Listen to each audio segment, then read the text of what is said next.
2 minutes in closing to say anything you want to about why you should be elected or re-elected as district attorney. And I think I started the whole thing out with you, Mr. Butler, 45 minutes ago, so Ms. Cook, it's your turn.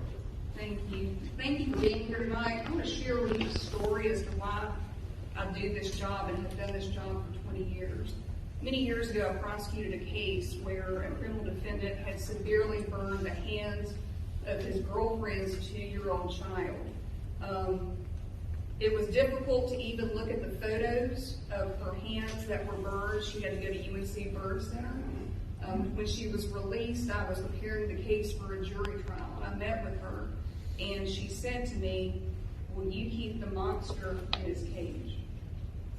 I've never forgotten that. I spent months preparing that case for trial. All other cases went to the wayside. Afterwards, about a week-long jury trial, the defendant was convicted and went to prison. My office has a proven track record of being tough on crime. We've increased the prosecution of habitual felons by over 300%. Our county continues to be top in the state of sending those folks to prison with lengthy prison sentences. In addition, our county is top in the state of sending robbers, sexual predators, drug traffickers, and DWI offenders to prison. For 20 years, I've been convicting criminals of being a voice for the victims. I'm the only candidate running for this office, running for re-election, that is a current prosecutor. What does that mean? That means I get up every single day and I fight for your family, I fight for my family, and I fight for this community. Please learn more at votebrandycook.com. I have a laundry list of endorsements that I'm so proud of our elected leaders, community leaders, business leaders, law enforcement leaders, because they know I'm tough on crime. And I would certainly be grateful and appreciate your vote coming up in the primary. Thank you so much.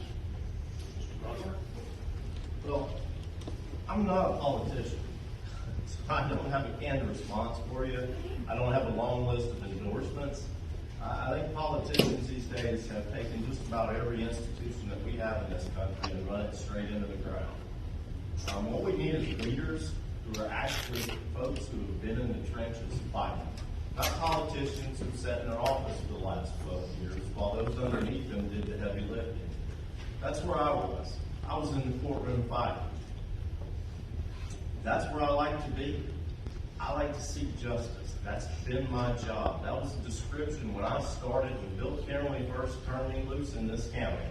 He had a simple rule: do the right thing and have a reason for what you were doing. But do the right thing. That's what it came down to. It was never about the numbers.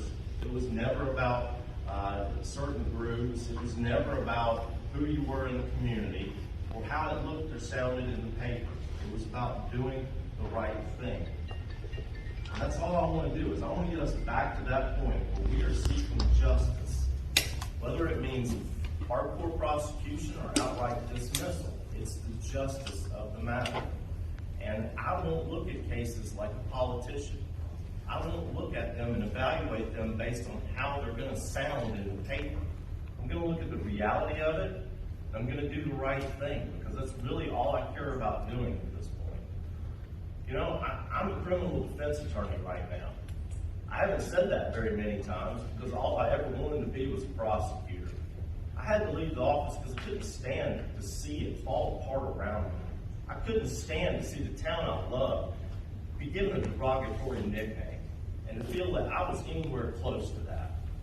And I'm willing to go back into that office and make a change because I care about this place, and I care about our future, and I care about each and every one of them. Thank you. All right.